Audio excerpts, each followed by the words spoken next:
నిన్ను శుద్ధురాలిని చేస్తాను, నేను నిన్ను శుద్ధుని చేస్తాను. నేను చేస్తాగా, నువ్వు చేస్తాగా. వారు శుద్ధులైరి అని ఉంటుంది.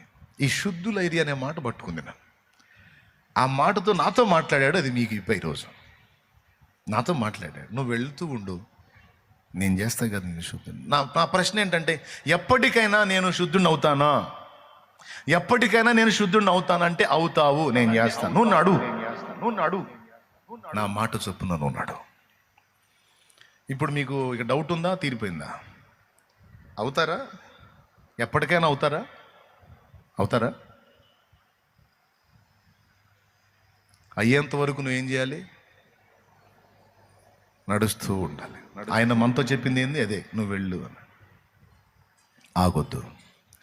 కాబట్టి ఈ రెండు మాటలు, ఇటు శరీర సంబంధంగా నువ్వు ఎదుర్కొంటున్న ఇబ్బందుల విషయంలో కూడా ఆయన అదే చెప్తున్నాడు. నువ్వు ఆగొద్దు, నువ్వు సాగుతాడు. విశ్వాసములో సాగు, ప్రార్థనలో సాగు, వాక్యంలో సాగు, పరిశుద్ధుల సంఘములో సాగు. నువ్వు నడుస్తూ ఉండు.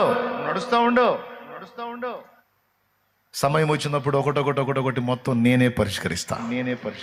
ఏం కృంగిపోవద్దు, కంగారు పడద్దు, దిగులు పడద్దు, విస్మయం అవద్దు, రాత్రులు నిద్ర మానుకొని ఆడవద్దు, తిండి మానుకొని దిగులు పడద్దు. నన్ను నమ్ముతున్నావా? నమ్ముతున్నా ప్రభు. ధైర్యంగా సాగిపో. నేను